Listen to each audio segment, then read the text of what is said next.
చేదు లేకుండా కాకరకాయ ఫ్రై ఎలా చేయాలో చూద్దాం. కాకరకాయలను అయితే తీసుకొని పొట్టు అయితే తీసి ముక్కలు ముక్కలుగా పీసెస్గా అయితే చిన్న చిన్నగా అయితే కట్ చేసుకోవాలి. మనం ఫ్రై చేసుకుంటున్నాం కాబట్టి ఫ్రైకి తగ్గట్టుగా అయితే మనం అయితే కట్ చేసుకోవాలి. వాటితో పాటుగా మిర్చి ఆనియన్స్ కూడా కట్ అయితే చేసుకోవాలి. చేసుకొని ఒక కడాయి అయితే పెట్టుకోవాలి. కడాయి పెట్టుకొని అందులో కొంచెం జీలకర్ర, కొంచెం కలేమాకు అండ్ మనం కట్ చేసుకున్న ఆనియన్స్ అయితే అందులో అయితే వేసుకోవాలి. వేసుకున్న తర్వాత కొంచెం ఫ్రై అయిన తర్వాత కట్ చేసుకున్న ముక్కలు కాకరకాయ ముక్కలు అయితే మనం అందులో యాడ్ అయితే చేసుకోవాలి.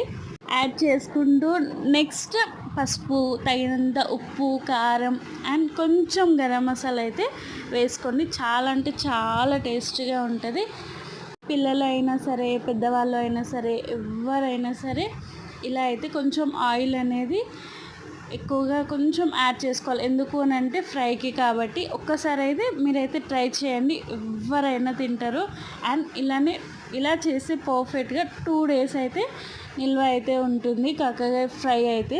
లేదు ఫ్రై కాకుండా పులుపు తింటాము అంటే ఇలా చింతపండు వేసి అలా తింటాము, అలా అయితే చాలా టేస్టీగా ఉంటుంది. అలా ఒక్కసారి రెసిపీ పెట్టండి అని అయితే అడుగుతున్నారు. అండ్ నేను నెక్స్ట్ వీడియోలో అయితే లింక్ అయితే షేర్ చేశాను ఫ్రెండ్స్, ఆ వీడియో కూడా. చేతికి మోమాటం తలచి వలచి పిలచి అలసి నీ